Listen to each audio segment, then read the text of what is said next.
You can, of course, bypass any of these and make your own way up and down on foot if you're feeling slightly more adventurous.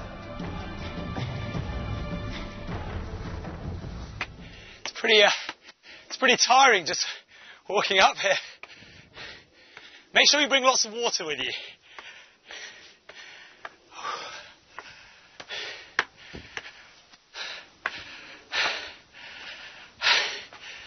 Oh, what a sight. I really like the Great Wall. Yeah? How great is the Great Wall, would you say? The Great Wall. Is it great? Is it great? It's very great. Yeah. It's a very great wall. But the greatest part so far has definitely been the cable car, though, for these guys. So Yeah, the cable car coming up the Great Wall is exciting. Yeah. So, how do you feel about coming to the Great Wall? I feel very good. It's enough fresh air. It's different from Cambodia. And visiting the wall, which is a child dream. Childhood dream. Accomplishing today. Yeah. It's nice.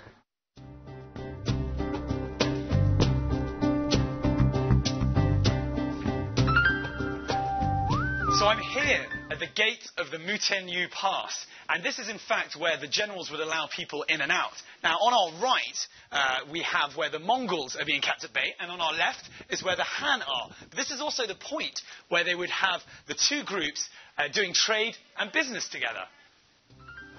Mutianyu is also famous for having crenulated parapets on both sides of the wall, so that shots could be fired at the enemy, keeping people at bay on all sides. There are two different gradients of the wall, depending on which part you decide to take on. If you enjoy a good sweat, take the right side out of the cable car, and you can work those calf muscles up the steeper part of Mutianyu. For a more relaxed climb, head left. You'll still be able to sleep soundly that night, but without so much need to shower when you get home. To get there, take number 916 or number 936 bus at Dongzhimen Gate, get off at Huairou Longshan Hotel, and take a minibus to the wall. So I'm here at the Dajiaolou, which literally means big corner building. It would have meant the end of one of the army zones, but it also happens to be the end of the repaired section of Mutianyu at the Great Wall. Now, as a tourist, I'm not allowed to go past into the unrepaired section, but I'll just hang in the doorway and have a look.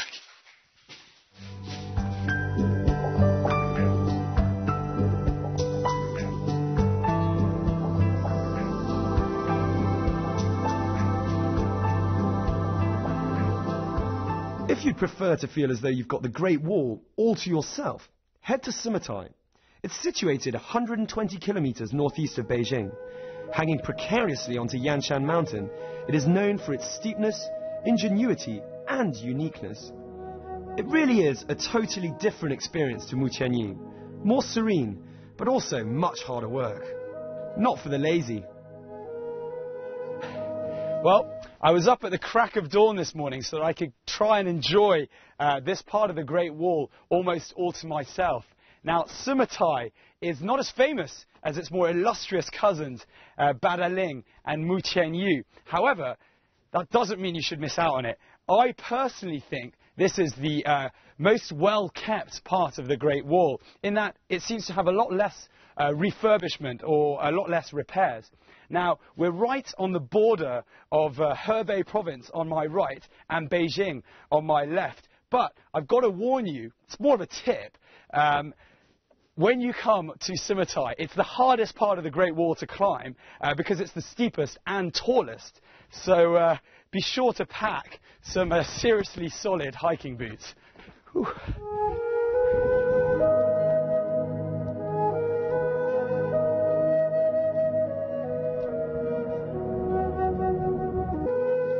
There are many parts of China's Great Wall, each one completely different from another, and with different things to see and do.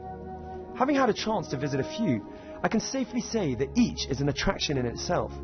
Whether you come in winter or summer, there is a different feeling at each section. I pride myself on being a good sleeper and needing lots of it. But visiting a place such as Sumatoy, the earlier you get up, the better. Strolling along this part of the Great Wall before the rest of the world is awake was truly an incredible experience for me. Surrounded by early morning mist, with only your thoughts as company, you feel so much closer to nature and are overpowered by the magnificence